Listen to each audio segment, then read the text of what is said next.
Good morning all. In this class we are going to study about mode. Measures of central tendency എന്ന ടോപ്പിക്കാണ് previous ക്ലാസ്സസിൽ നോക്കിക്കൊണ്ടിരുന്നത്. അതിൽ വരുന്ന important ആയിട്ടുള്ള 3 കാര്യങ്ങളായിരുന്നു മീൻ, median, mode.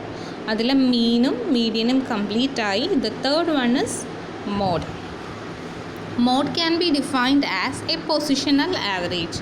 ഒരു പൊസിഷൻ അനുസരിച്ച് നമ്മൾ എടുക്കുന്ന ആവറേജ് ആണ് മോഡ് എന്ന് പറയുന്നത്. The value around which the items are most heavily concentrated and is the most common item of the series. ഇപ്പോൾ ഒരു ഡേറ്റ് തന്നിട്ടുണ്ട്. ഒരു ഡേറ്റയിൽ ഇപ്പോൾ ഫോർ എക്സാമ്പിൾ ഒരു 10 കുട്ടികളുടെ മാത്സ് എക്സാമിൻ്റെ മാർക്സാണ് തന്നേക്കുന്നതെന്ന് വിചാരിക്കുക. ഓക്കെ, അപ്പോൾ അതിൽ ഏറ്റവും 10 സ്റ്റുഡൻസിൻ്റെ മാർക്സാണ് തന്നേക്കുന്നത്. ഔട്ട് ഓഫ് ദാറ്റ് ഒരു 7 സ്റ്റുഡൻസിന് കിട്ടിയ മാർക്ക് 80 ഔട്ട് ഓഫ് 100 ആണെങ്കിൽ ഓക്കെ, ബാക്കി സ്റ്റുഡൻസിന് പല പല മാർക്സ് ഉണ്ട്. 60, 40, 30, 20 അങ്ങനെ പല മാർക്സ് ഉണ്ട്. അപ്പം അങ്ങനെയാണെങ്കിൽ ഏറ്റവും കൂടുതൽ റിപ്പീറ്റ് ചെയ്യപ്പെട്ട മാർക്ക് ഏതാ? ഇപ്പം ഞാൻ പറഞ്ഞ എക്സാമ്പിൾ വെച്ചിട്ട് ഏറ്റവും കൂടുതൽ റിപ്പീറ്റ് ചെയ്തത് ഏതാണ്? 80 എന്ന് പറയുന്ന മാർക്കാണ് 7 കുട്ടികൾക്കുള്ളത്. അപ്പം അങ്ങനെയാണെങ്കിൽ മോഡെന്ന് പറയുന്നത് 80 ആയിരിക്കും. അതായത് തന്നിരിക്കുന്ന ഒരു സീരീസിൽ ഏറ്റവും കൂടുതൽ റിപ്പീറ്റ് ചെയ്യുന്ന ഐറ്റം ഏതാണോ അതാണ് mode. Okay, so according to AM Turtle, mode is the value which has the greatest frequency density in its immediate neighbourhood. ബാക്കിയുള്ളവരുമായിട്ട് കമ്പയർ ചെയ്യുമ്പോൾ ഏറ്റവും കൂടുതൽ ഫ്രീക്വൻസി ഉള്ള വാല്യൂ ഏതാണോ ആ വാല്യൂവിനെ വിളിക്കുന്ന പേരാണ് മോഡ്. നമുക്ക് ഡയറക്റ്റ് നോക്കാം. നേരത്തെ പഠിച്ചതുപോലെ തന്നെ 3 സീരീസിൻ്റെ കേസും മോഡ് നോക്കണം. ഇൻഡിവിജ്വൽ സീരീസ് നോക്കണം, discrete series as well as continuous series. അപ്പോൾ അതിലാദ്യം ഇൻഡിവിജ്വൽ സീരീസിൻ്റെ മോഡ് എങ്ങനെ കാണാമെന്ന് നോക്കാം. Question number 37. ഒരു ക്വസ്റ്റ്യൻ തന്നിട്ടുണ്ട് relating to the daily wages of 10 workers in a factory. ഒരു ഫാക്ടറിയിലെ 10 വർക്കേഴ്സിൻ്റെ ഡെയിലി വേജസ് ആണ് കാണിച്ചിരിക്കുന്നത്. വേണമെങ്കിൽ നിങ്ങൾക്ക് ഇൻ ഹൺഡ്രഡ്സ് എന്ന് വല്ലതും എടുക്കാം, അല്ലെങ്കിൽ ഇൻ ടെൻസ് എന്ന് വല്ലതും എടുക്കാം. അതല്ലാതെ 14 രൂപയൊന്നും ഒരാൾക്ക് വേജായിട്ട് വരില്ല എന്ന് നിങ്ങൾക്ക് അറിയാമല്ലോ. ചുമ്മാ ഒരു എക്സാമ്പിൾ എന്ന രീതി മാത്രം നോക്കിയാൽ മതി, ലോജിക്ക് അപ്ലൈ ചെയ്യണ്ട. ഓക്കെ, അപ്പോൾ ഇവിടെ 14, 16, 16 അങ്ങനെ പല രീതിയിൽ വാല്യൂസ് തന്നിട്ടുണ്ട് അല്ലേ. 10 പേരുടെ വാല്യൂസ് തന്നിട്ടുണ്ട്. You have to check which is the value that is mostly repeated. ഓരോ വാല്യൂസും എത്ര വട്ടം റിപ്പീറ്റ് ചെയ്യുന്നു, അല്ലെങ്കിൽ ഏറ്റവും കൂടുതൽ റിപ്പീറ്റ് ചെയ്യുന്ന ഏതാണെന്ന് നോക്കാം. 14 എന്ന് പറയുന്ന നമ്പർ എത്ര വട്ടം ഉണ്ട്? 1, 2, 3, 4. 4 ടൈംസ് 14 റിപ്പീറ്റഡ് ആണ്. 16 1, 2 2 വട്ടം. ദെൻ 22 എന്ന് പറയുന്നത് 1 ടൈം. 15 1 ടൈം. 23 1 ടൈം. 25 1 ടൈം. അപ്പോൾ ഇത് നോക്കാനായിട്ട് ഏറ്റവും കൂടുതൽ റിപ്പീറ്റ് ചെയ്യപ്പെട്ട വേജ് അഥവാ സാലറി എത്രയാണ്? 14. സോ നമുക്ക് ഈ വാല്യൂസ് നോക്കിയപ്പം മനസ്സിലായി 14 എന്ന് പറയുന്നതാണ് ഏറ്റവും കൂടുതൽ റിപ്പീറ്റ് ചെയ്തത്. Therefore the model wage is ₹14. മനസ്സിലായോ? തന്നേക്കുന്ന ഡേറ്റ് ഇൻഡിവിജ്വൽ സീരീസ് ആണെങ്കിൽ തന്നിരിക്കുന്ന ഡേറ്റിൽ ഏറ്റവും കൂടുതൽ റിപ്പീറ്റ് ചെയ്യപ്പെടുന്ന വാല്യൂ ഏതാണോ അതായിരിക്കും മോഡ്. എളുപ്പമല്ലേ? Okay, one more example. Find the mode from the following data. Question number 38. ഇവിടെ നോക്കുക, 10 എന്ന് പറയുന്ന നമ്പർ എത്ര വട്ടം റിപ്പീറ്റ് ചെയ്യുന്നു? 1 ടൈം. 20 1 ടൈം. 30 1 ടൈം അല്ലേ. യാതൊരു നമ്പറും റിപ്പീറ്റ് ചെയ്യുന്നില്ല, അല്ലെങ്കിൽ റിപ്പീറ്റേഷൻ എല്ലാം ഒരുപോലെയാണ്. ഇപ്പോൾ ഈ ടൈപ്പ് എക്സാമ്പിൾ വന്നാൽ, ഒന്ന് റിപ്പീറ്റ് ചെയ്യാത്ത എക്സാമ്പിൾ വരുന്നു, അതല്ലെന്നുണ്ടെങ്കിൽ ഏതെങ്കിലും 2 വാല്യൂസ് ഒരേപോലെ റിപ്പീറ്റ് ചെയ്യുന്നു. അതായത് ഇപ്പോൾ 40 2 വട്ടം റിപ്പീറ്റ് ചെയ്തു, 80 2 വട്ടം റിപ്പീറ്റ് ചെയ്തു, ബാക്കിയെല്ലാം ഓരോ വട്ടേ ഉള്ളെന്ന് വിചാരിക്കുക. അപ്പോൾ അങ്ങനെ വന്നാൽ നമുക്ക് മോഡ് ഏതെന്ന് കാണാൻ ബുദ്ധിമുട്ടാണ്. ഇങ്ങനെ വരുന്ന കേസിൽ ഇൻഡിവിജ്വൽ സീരീസിൽ മോഡ് കാണാൻ ഒരു ഇക്വേഷൻ ഉണ്ട്. That is 3 times median minus 2 times mean. 3 median minus 2 മീൻ എന്നാണ് ഇക്വേഷൻ. റിപ്പീറ്റേഷൻ വരാത്തപ്പോൾ, അല്ലെങ്കിൽ ഈക്വൽ റിപ്പീറ്റേഷൻ വരുമ്പോഴാണ് ഇത് യൂസ് ചെയ്യുന്നത്. ഓക്കെ, അപ്പം മീഡിയൻ കാണാൻ നമുക്കറിയാം, കഴിഞ്ഞ ക്ലാസ്സിൽ പഠിച്ചതാണ്. അതുപോലെ മീൻ കാണാനും അറിയാം. നമുക്ക് ആദ്യം മീൻ കാണാം. മീൻ എന്ന് വെച്ചാൽ എന്താ? എക്സ് ബാർ കാണാനുള്ള equation sigma X by N. Sigma X എന്ന് വെച്ചാൽ തന്നേക്കുന്ന ഡേറ്റയുടെ സമ്മാണ്. എല്ലാ വാല്യൂസും കൂട്ടി നോക്കുക, 550 എന്ന് വരും sigma X. Divided by N. N എന്ന് വെച്ചാൽ ടോട്ടൽ നമ്പർ ഓഫ് ഐറ്റംസ്. അപ്പോൾ 550 ബൈ 10 ദാറ്റ് ഈസ് 55. അപ്പോൾ നമുക്ക് എന്ത് കിട്ടി? മീൻ എന്ന് പറയുന്നത് 55 എന്ന് കിട്ടി. Similarly we have to find out the median. മീഡിയൻ്റെ ഇക്വേഷൻ എന്തായിരുന്നു? Size of n + 1/2 item. അപ്പോൾ സൈസ് ഓഫ് എന്നിന് പകരം 10 + 1/2 item that is size of 5.5 item. 5.5 എന്ന് പറയുന്ന ഒരെണ്ണം കറക്റ്റായിട്ടില്ല. അപ്പോൾ ഈ കേസിൽ നമ്മൾ എന്ത് ചെയ്യും? മിഡിൽ ടേംസ് രണ്ടും തമ്മിൽ 5നും 6നും ഇടയിലുള്ളതല്ലേ 5.5. അപ്പോൾ 5th ഐറ്റവും 6th ഐറ്റവും തമ്മിൽ കൂട്ടി ഡിവൈഡഡ് ബൈ 2 ആൻഡ് ആവറേജ് എടുക്കും. 5th ഐറ്റം എന്ന് പറയുന്നത് 50, 6th ഐറ്റം 60. അപ്പോൾ 50 + 60/2 ദാറ്റ് ഈസ് 110/2 55. ഇത് തന്നെ വേറൊരു മെത്തേഡിലും ചെയ്തായിരുന്നു കഴിഞ്ഞ ക്ലാസ്സിൽ.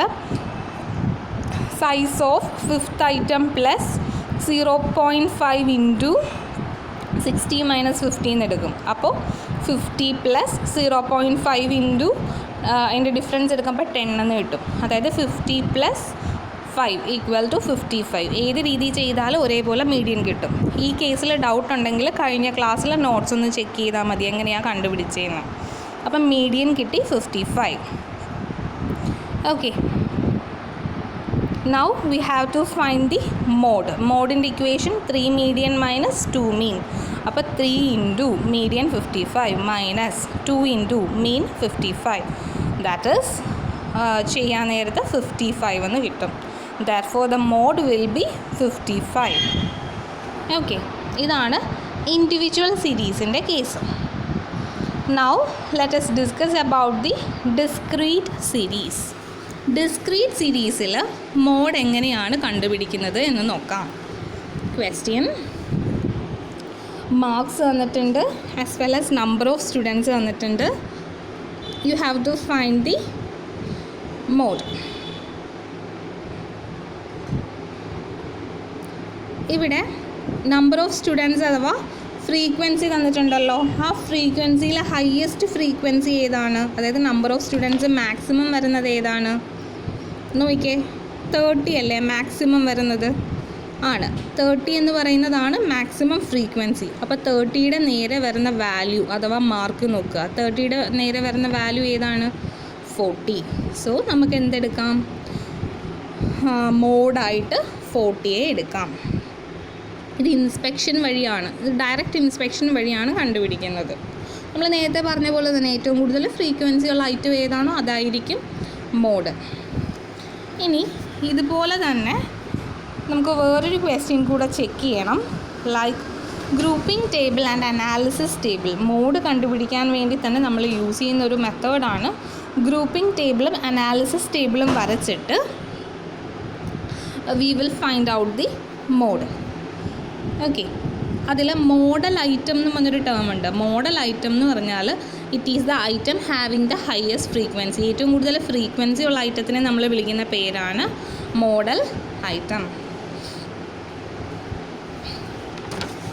ഓക്കെ, നമുക്ക് ഒരു ക്വസ്റ്റ്യൻ നോക്കാം. ഇതിൻ്റെ സ്റ്റെപ്സ് ഉണ്ട്.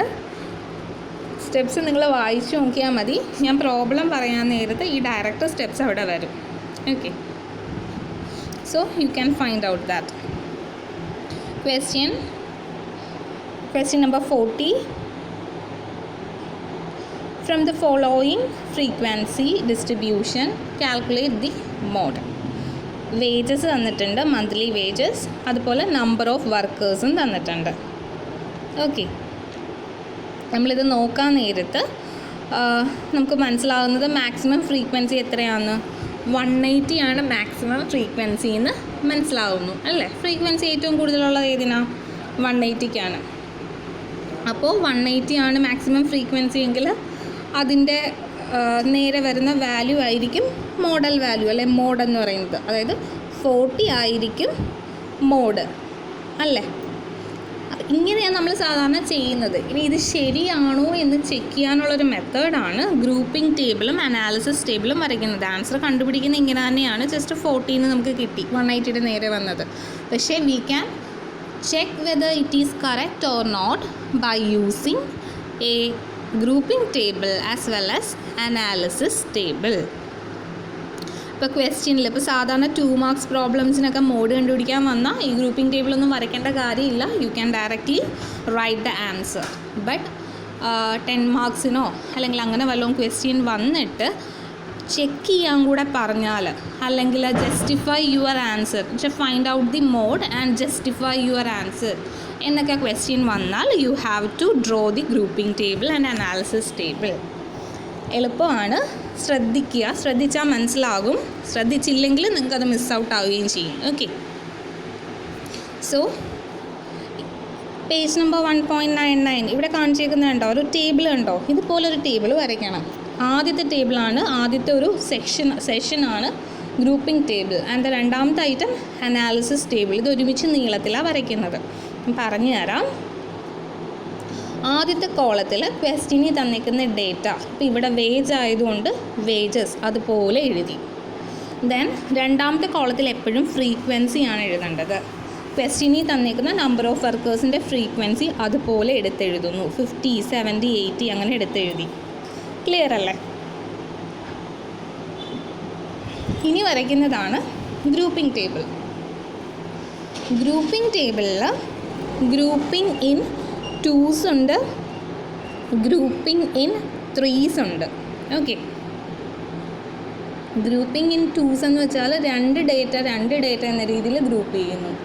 ഗ്രൂപ്പിംഗ് ഇൻ 3s എന്ന് പറഞ്ഞാൽ 3 ഡേറ്റ എന്ന രീതിയിൽ ക്വസ്റ്റ്യനിൽ തന്നിരിക്കുന്ന ഡേറ്റയെ ഗ്രൂപ്പ് ചെയ്യുന്നു. ഇവിടെ ഫ്രീക്വൻസിനെയാണ് നമ്മൾ ഗ്രൂപ്പ് ചെയ്യുന്നത് കേട്ടോ. ഫ്രീക്വൻസിയാണ് ഗ്രൂപ്പ് ചെയ്യുന്നത്. എങ്ങനെ ഗ്രൂപ്പ് ചെയ്യുന്നതെന്ന് നോക്കുക. ഗ്രൂപ്പിംഗ് ഇൻ 2s കണ്ടോ? ഗ്രൂപ്പിംഗ് ഇൻ 2s എന്ന് പറയുന്ന കോളം, അതിനെ തന്നെ 2 കോളമായിട്ട് തിരിക്കണം. ഓക്കെ, അതിന് നമ്പർ 2, നമ്പർ 3 എന്ന് ജസ്റ്റ് കാണിച്ചിട്ടുണ്ട്. അതിൽ ആദ്യത്തെ കോളം, ഗ്രൂപ്പിംഗ് ഇൻ 2സിലെ ആദ്യത്തെ കോളത്തിൽ നമ്മൾ ചെയ്യേണ്ടത് ഫ്രീക്വൻസിയിലെ നമ്മൾ തന്നേക്കുന്ന ഫ്രീക്വൻസിയെ 2 വാല്യൂസ് എന്ന രീതിയിൽ ഡിവൈഡ് ചെയ്യാം. ആദ്യത്തെ 2 വാല്യൂസ് ഏതാ? 50 ആൻഡ് 70. അപ്പോൾ അതൊരു ഗ്രൂപ്പ്. അപ്പോൾ 50 + 70 ചെയ്യണം. 50 + 70 എത്രയാണ്? 120. ആ 120നെ ഈ 50യുടെയും 70യുടെയും നടുക്ക് വരുന്ന പോലെ ആ ടേബിളിൽ 2 എന്ന് കാണിച്ചേക്കുന്ന കോളത്തിൽ കൊടുക്കുക. ഗ്രൂപ്പിംഗ് ഇൻ 2സിലെ ആദ്യത്തെ കോളത്തിൽ ചെയ്യേണ്ടത് ഫ്രീക്വൻസീസിനെ 2 ഡേറ്റ എന്ന രീതിയിൽ ഗ്രൂപ്പ് ചെയ്ത് ആഡ് ചെയ്യണം. അപ്പോൾ ആദ്യത്തെ വാല്യൂസ് ഏതൊക്കെയാണ്? 50, 70. അത് ആഡ് ചെയ്യുന്നു, 120 കിട്ടി. അത് അതിൻ്റെ നടുക്കായിട്ട് 50യുടെയും 70യുടെയും ഏകദേശം നടുക്ക് വരുന്ന രീതിയിൽ സെക്കൻഡ് 2 എന്ന് മാർക്ക് ചെയ്തേക്കുന്ന കോളത്തിൽ അത് എഴുതുന്നു. ഇനി അടുത്ത 2 ഡേറ്റ ഏതാ? 50, 70 കഴിഞ്ഞു. ഇനി ഏതാണ്? 80 ആൻഡ് 180. അപ്പോൾ ഇനി എന്ത് ചെയ്യണം? 80 + 180 കാണുക. അത് അതിൻ്റെ നടുക്ക് വരുന്ന രീതിയിൽ ആ 260 മാർക്ക് ചെയ്തു. ഇനിയത്തെ ഡേറ്റ ഏതാ? 100 + 80. 100 + 80 എത്രയാണ്? 180. അത് അതിൻ്റെ മിഡിലിൽ വരുന്ന രീതിയിൽ ആ ഗ്രൂപ്പിംഗ് ഇൻ 2സിൻ്റെ 2 എന്ന് മാർക്ക് ചെയ്ത കോളത്തിൽ എഴുതി. ഇനിയുള്ളത് ഏതാ? 70 ഒറ്റയ്ക്കാണ്. ഒറ്റയ്ക്ക് വന്നാൽ ഗ്രൂപ്പ് ചെയ്യാൻ പറ്റുമോ? ഇല്ല. അതുകൊണ്ട് അതിനെ നോക്കണ്ട, അതങ്ങ് വിട്ടേക്കുക. പകരം ഒരു വാല്യൂ കൂടെ ഉണ്ടായിരുന്നേ എന്ത് ചെയ്യായിരുന്നു? അത് തമ്മിൽ കൂട്ടി നിങ്ങൾക്ക് മിഡിലായിട്ട് എഴുതാമായിരുന്നു. ഇതിപ്പോൾ ഒറ്റ ഡേറ്റ വന്നതുകൊണ്ട് ഇങ്ങനെ ഗ്രൂപ്പ് ചെയ്യാൻ പറ്റാത്ത രീതിയിൽ മിച്ചം വന്നാൽ യു ക്യാൻ ലീവ് ഇറ്റ്.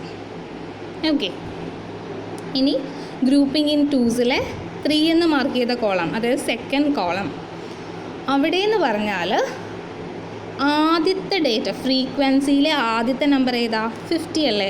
ആ 50നെ അങ്ങ് കളഞ്ഞേക്കുക. 50നെ കളഞ്ഞിട്ട് ഇനിയുള്ള 2 എണ്ണത്തിനെയാണ് ഗ്രൂപ്പ് ചെയ്യുന്നത്. ആദ്യത്തെ ഡേറ്റയെ മാറ്റിയിട്ട് ബാക്കിയുള്ളതിനെ 2 എന്ന രീതിയിൽ ഗ്രൂപ്പ് ചെയ്യുന്നു. 50 മാറ്റിയാൽ ഇനിയുള്ള 2 എണ്ണം ഏതാ? 70 ആൻഡ് 80 അല്ലേ?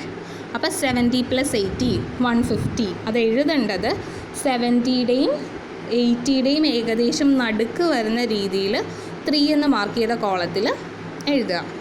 ഇനി 70, 80 കഴിഞ്ഞു. അടുത്തത് ഏതൊക്കെയാണ്? 180 + 100 280. ദെൻ 80 + 70 150. ഇതെല്ലാം ഇതാ ഈ പറഞ്ഞ വാല്യൂസിൻ്റെ മിഡിൽ വരുന്ന രീതിയിലാണ് 3 എന്ന് മാർക്ക് ചെയ്ത കോളത്തിൽ എഴുതേണ്ടത്. അതോടെ ഗ്രൂപ്പിംഗ് ഇൻ 2s കഴിഞ്ഞു. 2 ഡേറ്റ എന്ന രീതിയിൽ ഫ്രീക്വൻസിനെ ഗ്രൂപ്പ് ചെയ്യുകയാണ് ഇവിടെ ചെയ്തത്. ഇതുപോലെ തന്നെ ഇനി എന്ത് ചെയ്യണം? ഗ്രൂപ്പിംഗ് ഇൻ 3s ചെയ്യണം. ഗ്രൂപ്പിംഗ് ഇൻ 3s എന്ന് പറഞ്ഞാൽ എന്തായിരിക്കും? ഡേറ്റയെ 3 എന്ന രീതിയിൽ ഗ്രൂപ്പ് ചെയ്യുക. അപ്പോൾ ആദ്യത്തെ 3 ഡേറ്റ കൂട്ടുക, പിന്നെ ബാക്കി 3 ഡേറ്റ കൂട്ടുക, ആ രീതിയിൽ പോവുക. നമുക്ക് നോക്കാം. 4 എന്ന് മാർക്ക് ചെയ്ത കോളത്തിൻ്റെയാണ് പറയുന്നത് ഗ്രൂപ്പിംഗ് ഇൻ 3സിൻ്റെ അവിടെ. ആദ്യത്തെ 3 ഡേറ്റാസ് ഏതാണ് ഫ്രീക്വൻസിയിൽ? 50, 70 ആൻഡ് 80 അല്ലേ? അപ്പോൾ അത് 3 തമ്മിൽ ആഡ് ചെയ്യുന്നു. 50, 70, 80 ആഡ് ചെയ്യുമ്പോൾ എത്ര കിട്ടും? 200. അതെവിടെ മാർക്ക് ചെയ്യണം? ഈ 3 സെൻറ്ററിൽ. 3 സെൻറ്റർ എന്ന് പറയുമ്പോൾ ഏകദേശം 70യുടെ നേരെ വരും അല്ലേ?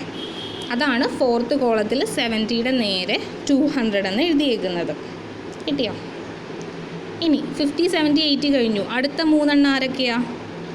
അടുത്തത് ആരൊക്കെയാണ്? 180, 100, 80.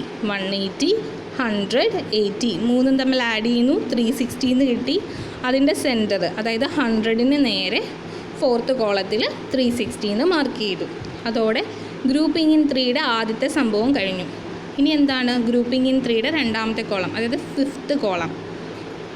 5th കോളം വരുമ്പോൾ നേരത്തെ പോലെ തന്നെ ആദ്യത്തെ ഡേറ്റേനെ ലീവ് ചെയ്യുക. ആദ്യത്തെ ഡേറ്റ എന്ന് വെച്ചാൽ 50, 50യെ ലീവ് ചെയ്തു. അത് നോക്കണ്ട, അവിടെ എഴുതേണ്ട കാര്യമില്ല. നിങ്ങൾക്ക് സ്റ്റെപ്പ് മനസ്സിലാകാനാണ് ഞാൻ പെൻ കൊണ്ട് എഴുതിയേക്കുന്നത് കേട്ടോ, അല്ലാതെ ലീവ് 50 എന്നൊന്നും എഴുതി വെക്കണ്ട. അപ്പോൾ 50യെ ലീവ് ചെയ്തു. മിച്ചമുള്ള 3 ഡേറ്റ ആരൊക്കെയാണ്? 70, 80, 180. അത് 3 തമ്മിൽ ആഡ് ചെയ്യുക. ആഡ് ചെയ്യുമ്പോൾ 330 എന്ന് കിട്ടും. അതെവിടെ എഴുതണം? 70, 80, 180യുടെ നടുക്ക്, അതായത് 80യുടെ നേരെ 5th കോളത്തിൽ 330 എന്ന് കൊടുത്തു. ദെൻ 70, 80, 180 കഴിഞ്ഞ് അടുത്ത 3 ആരൊക്കെയാണ്? 100, 80, 70 അല്ലേ? 100, 80, 70. അത് 3 തമ്മിൽ ആഡ് ചെയ്യുന്നു. അപ്പോൾ 250 എന്ന് കിട്ടി. അതിൻ്റെ സെൻറ്റർ അതായത് 80യുടെ നേരെ 5th കോളത്തിൽ 250 എന്ന് മാർക്ക് ചെയ്തു. ഇവിടെ മിച്ചമൊന്നുമില്ല, എല്ലാം കംപ്ലീറ്റ് ആയി. മിച്ചം ഉണ്ടെങ്കിൽ അതിനെ മൈൻഡ് ചെയ്യേണ്ട, അതങ്ങ് വിട്ടാൽ മതി കേട്ടോ. ഇനി അടുത്ത എന്തായിരിക്കും? ഗ്രൂപ്പിംഗ് ഇൻ 3സിൽ തന്നെ 3rd കോളം വരുമ്പോൾ ആദ്യത്തെ ഒരു ഡേറ്റയല്ല, ആദ്യത്തെ 2 ഡേറ്റ അങ്ങ് കളയാം. ആദ്യത്തെ 2 ഡേറ്റ ആരൊക്കെയാണ്? 50, 70. So we have to leave 50 and 70. After that we have to group them into 3s. അപ്പോൾ 50, 70 പോയി കഴിഞ്ഞാൽ ബാക്കിയുള്ളതിനെ എങ്ങനെ ഗ്രൂപ്പ് ചെയ്യാം? 80, 180, 100 അതല്ലേ 3. 80 + 180 + 100 എത്ര കിട്ടും? 360. എവിടെ മാർക്ക് ചെയ്യണം? 80, 180, 100ൻ്റെ നടുക്കെന്ന് വെച്ചാൽ 180യുടെ നേരെ 6th കോളത്തിൽ 360 എന്ന് മാർക്ക് ചെയ്തു. ഇനി മിച്ചം ആരൊക്കെ ഉണ്ടെന്ന് നോക്കിയേ? 80, 70. 80, 70 എന്ന് വെച്ചാൽ 2 പേരല്ലേ ഉള്ളൂ. നമ്മൾ ഗ്രൂപ്പിംഗ് ഇൻ 3s ആയതുകൊണ്ട് 3 പേരെയാണ് ഗ്രൂപ്പ് ചെയ്യുന്നത്. അപ്പോൾ അതുകൊണ്ട് തന്നെ അവിടെ ഇനി ഗ്രൂപ്പ് ചെയ്യാൻ പറ്റുമോ? 80, 70 2 പേരേ ഉള്ളൂ. ഒരാൾ കൂടെ ഉണ്ടെങ്കിൽ ഗ്രൂപ്പ് ചെയ്യാമായിരുന്നു. ഇവിടെ ഗ്രൂപ്പ് ചെയ്യാൻ പറ്റത്തില്ല, അതുകൊണ്ട് അതിനെ അങ്ങ് ലീവ് ചെയ്യാം. അതായത് 6th കോളത്തിൽ ആകെ ഒരു വാല്യൂവേ വരത്തുള്ളൂ, 360 എന്ന് മാത്രമേ വരത്തുള്ളൂ. ഇതാണ് ഗ്രൂപ്പിംഗ് ടേബിൾ. സംഭവം എളുപ്പമാണ്, ആ മെത്തേഡ് ഒന്ന് മനസ്സിലാക്കിയാൽ മതി. ഓക്കെ, ഇനി അതോടെ ഗ്രൂപ്പിംഗ് ടേബിൾ കംപ്ലീറ്റ് ആയി. Now comes analysis table. Analysis table എന്ന് പറയാൻ നേരത്ത് നോക്കുക, ഈ ഫ്രീക്വൻസി തൊട്ടുള്ള എല്ലാ ടേബിൾ, അതായത് 1, 2, 3, 4, 5, 6 എന്ന് മാർക്ക് ചെയ്തേക്കുന്നുണ്ടോ? ആദ്യത്തെ ഗ്രൂപ്പിംഗ് ടേബിളിൽ 1, 2, 3 എന്നൊക്കെ മാർക്ക് ചെയ്തേക്കുന്നില്ലേ? F തൊട്ട് ഗ്രൂപ്പിംഗ് ഇൻ 3സിൻ്റെ ആ 6 വരെ സെയിം കോളംസ് റിപ്പീറ്റ് ചെയ്യുന്നു. അതിനെ ഫ്രീക്വൻസീസ് എന്ന് ഹെഡിങ് കൊടുത്തു അനാലിസിസ് ടേബിളിന്. എന്നിട്ട് 1, 2, 3, 4, 5, 6 എന്ന കോളത്തിൻ്റെ നമ്പറും കൊടുത്തു. ലാസ്റ്റ് ടോട്ടൽ എന്നൊരു കോളവും കൂടെ ആഡ് ചെയ്തു. ഈ ഫോർമാറ്റ് ഇതുപോലെ തന്നെ പഠിക്കുക. ഇനി ഫസ്റ്റ് കോളം എന്ന് വെച്ചാൽ ആ ഫ്രീക്വൻസി വന്ന കോളം. അതിൽ ഏറ്റവും വലിയ വാല്യൂ ഏതാണെന്ന് നോക്കിയേ? എഫ് എന്ന് പറയുന്ന കോളത്തിലെ ഏറ്റവും വലിയ വാല്യൂ 180 അല്ലേ? ആണ്. അപ്പോൾ 180 എന്ന് പറയുന്നത് ആർക്ക് കറസ്പോണ്ടിങ് ആണ്? 40ക്ക് കറസ്പോണ്ടിങ് ആണ്. Am I right? F frequency 180 എന്ന് പറയുന്നത് 40ക്ക് കറസ്പോണ്ടിങ് ആണ്. അപ്പോൾ 40യുടെ നേരെ ഫസ്റ്റ് കോളത്തിൽ ഒരു എക്സ് എന്ന് മാർക്ക് ചെയ്യുക. ജസ്റ്റ് ഒരു മാർക്കിംഗ് ആണിത് കേട്ടോ. എക്സ് എന്നല്ല, ഒരു ഇൻറ്റു മാർക്ക് കൊടുക്കുക. ജസ്റ്റ് ഒരു ക്രോസ് മാർക്ക് ചെറുതായിട്ട് മാർക്ക് കൊടുത്തു. ഇനി ഞാൻ ഏറ്റവും മുകളിൽ 1 2 3 എന്ന് പറഞ്ഞ് പെൻ കൊണ്ട് എഴുതി വെച്ചേക്കുന്നുണ്ടോ പേജിൻ്റെ, അത് ഈ സംഭവമാണ്. 180ക്ക് കറസ്പോണ്ടിങ് ഉള്ളത് 40. ഇനി സെക്കൻഡ് കോളം നോക്കുക. സെക്കൻഡ് കോളത്തിൽ വരുന്ന വാല്യൂവിൽ ഹയസ്റ്റ് വാല്യൂ ആരാണ്? 120 ഉണ്ട്, 260 ഉണ്ട്, 180 ഉണ്ട്. വലുതാരാ? 260. അതാണ് അതിനെ വട്ടവിട്ട് ബോൾഡാക്കി കാണിച്ചേക്കുന്നത്. ആ 260 എന്ന് പറയുന്നത് ആരൊക്കെ തമ്മിൽ കൂട്ടിയപ്പോൾ കിട്ടിയതാ? 80യും 180യും അല്ലേ? അപ്പോൾ 260ക്ക് കറസ്പോണ്ടിങ് ആയിട്ട് സെക്കൻഡ് കോളത്തിൽ 80യുടെ നേരെ ഒരു എക്സ് മാർക്ക് ഇടുക, ഇൻറ്റു മാർക്ക് ഇടുക. അതുപോലെ 180ക്ക് നേരെയും ഒരു എക്സ് മാർക്ക് ഇടുക. കിട്ടിയോ? ഇനി മൂന്നാമത്തെ കോളം നോക്കുക. മൂന്നാമത്തെ കോളത്തിൽ 150, 280, 150. വലുതാരാ? 280. 280 എന്ന് വെച്ചാൽ ആർക്ക് കറസ്പോണ്ടിങ് ആയിട്ടുള്ളതാണ്? 180ക്കും 100നും. അപ്പോൾ തേർഡ് കോളത്തിൽ ഫ്രീക്വൻസിയുടെ അവിടെ, അനാലിസിസ് ടേബിളിൻ്റെ അവിടെ തേർഡ് കോളത്തിൽ 180ക്കും 100നും നേരെ ഇൻറ്റു മാർക്സ് അല്ലെങ്കിൽ എക്സ് മാർക്ക് ഇടുക. ഫോർത്ത് കോളത്തിൽ ആരൊക്കെയാണ് ഉള്ളത്? 200ഉം 360യും. വലുതാരാ? 360. 360 എന്ന് വെച്ചാൽ ആർക്ക് കറസ്പോണ്ടിങ് ആണ്? 180, 100 ആൻഡ് 80. അപ്പോൾ ഫോർത്ത് കോളത്തിൽ അനാലിസിസ് ടേബിളിൽ ഈ പറഞ്ഞ മൂന്നെണ്ണം, അതായത് 180, 100, 80 മൂന്നെണ്ണത്തിന് നേരെയും എക്സ് മാർക്സ് ഇട്ടു അല്ലെങ്കിൽ ക്രോസ് മാർക്സ് ഇട്ടു. ഇനി ഫിഫ്ത്ത് കോളത്തിൽ ആരൊക്കെയാണ്? 330യും 250യും. വലുതാരാണ്? 330. 330 എന്ന് വെച്ചാൽ ആർക്ക് കറസ്പോണ്ടിങ് ആണ്? 70, 80, 180. അപ്പോൾ അതിന് മൂന്നിനും നേരെ ഫിഫ്ത്ത് കോളത്തിൽ അനാലിസിസ് ടേബിളിൽ ക്രോസ് മാർക്സ് ഇട്ടു. ഏതിനൊക്കെ നേരെ? 70ക്ക്, 80 ആൻഡ് 180.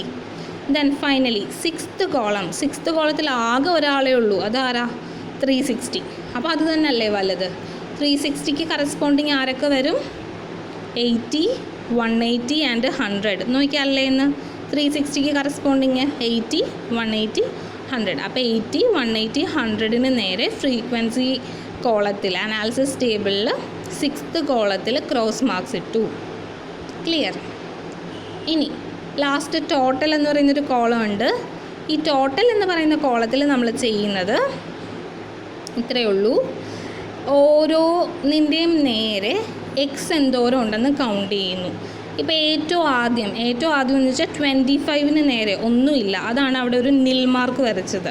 ഇനി 30 എന്ന് പറയുന്ന നമ്പറിന് നേരെ എത്ര എക്സ് ഉണ്ട്? ഒരു എക്സേ ഉള്ളൂ. അപ്പോൾ അവിടെ 1 എന്ന് മാർക്ക് ചെയ്യുന്നു. അതായത് ഫ്രീക്വൻസി 70 കേട്ടോ. 70 എന്ന് പറയുന്ന ഫ്രീക്വൻസിക്ക് നേരെ ഒരു എക്സേ ഉള്ളൂ. സോ അത് 1. ദെൻ 80ക്ക് നേരെ 1, 2, 3 3 എക്സസ് ഉണ്ട്. അപ്പോൾ ടോട്ടൽ 3. ഇനി അടുത്തത് 180ക്ക് നേരെ 180 എത്ര വട്ടം റിപ്പീറ്റ് ചെയ്തു? എല്ലാ കോളത്തിലും റിപ്പീറ്റ് ചെയ്യൂ. അപ്പോൾ കൗണ്ട് ചെയ്യുമ്പോൾ 6. ദെൻ 100 3 ടൈംസ്, 80 1 ടൈം, 70 എന്ന് പറയുന്നത് ഹയസ്റ്റ് ആയിട്ട് എങ്ങും വന്നില്ല. അപ്പോൾ 70യുടെ അവിടെ നമുക്ക് 70യുടെ നേരെ ഒരു എക്സ് മാർക്കും വന്നിട്ടില്ലല്ലോ. സോ അത് ലീവ് ചെയ്യുന്നു.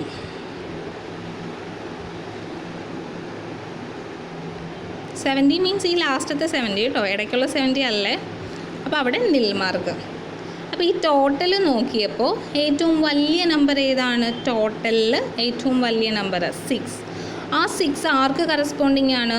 180 എന്ന ഫ്രീക്വൻസിക്ക് കറസ്പോണ്ടിങ് ആണ്. അപ്പോൾ 180 എന്ന് പറയുന്ന ഫ്രീക്വൻസി വീണ്ടും ആർക്ക് കറസ്പോണ്ടിങ് ആണ്? ഏത് വേജിന് കറസ്പോണ്ടിങ് ആണ്? 40 എന്ന് പറയുന്ന വേജിന് കറസ്പോണ്ടിങ് ആണ്.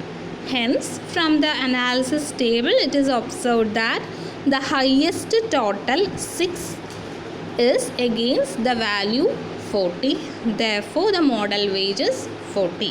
അപ്പോൾ ഈ അനാലിസിസ് ടേബിളിൽ ഈ എക്സുകൾ കൗണ്ട് ചെയ്തപ്പോൾ, ഫ്രീക്വൻസീസ് കൗണ്ട് ചെയ്തപ്പോൾ മനസ്സിലായി ഏറ്റവും കൂടുതൽ ഫ്രീക്വൻസി വന്നേക്കുന്നത് 180 എന്ന് പറയുന്ന ഫ്രീക്വൻസിക്ക് നേരെയാണ്. 180 എന്ന് പറയുന്നത് 40 എന്ന് പറയുന്ന മോഡൽ വേജ് ആണ്. അതുകൊണ്ട് തന്നെ മോഡൽ വേജ് അല്ല, 40 എന്ന് പറയുന്ന വേജ് ആണ്. So model wage is 40. ഒന്നുകൂടെ ശ്രദ്ധിച്ച് നോക്കുക. പെട്ടെന്ന് നോക്കുമ്പോൾ നിങ്ങൾക്കൊരു കൺഫ്യൂഷൻ പോലെയൊക്കെ തോന്നും. അതൊന്നുകൂടെ ശ്രദ്ധിച്ച് കേട്ട് കഴിയുമ്പോൾ അത് ക്ലിയർ ആവും. ഓക്കെ, സിമിലർലി ഒരു ക്വസ്റ്റ്യൻ ഇവിടെ തന്നിട്ടുണ്ട്, ഹോംവർക്കായിട്ട് അത് ചെയ്താൽ മതി. എന്തെങ്കിലും ഡൗട്ട്സ് ഉണ്ടെങ്കിൽ എനിക്ക് വാട്സപ്പിൽ വോയിസ് ആയിട്ട് അയയ്ക്കാം. അതുപോലെ തന്നെ നാളത്തെ എക്സാമിൻ്റെ കാര്യം മറക്കണ്ട. That's all for today's class. Thank you. Note എഴുതി വെക്കണം കേട്ടോ. ഡെയിലി മീൻസ് ഇന്ന് വൈകിട്ട് ആകെ 3-4 പ്രോബ്ലംസ് മാത്രമേ ഉള്ളൂ. തിയറീസ് എഴുതണ്ട, പ്രോബ്ലംസ് കൂടെ ഒന്ന് എഴുതി വെച്ചേക്കാം. Thank you.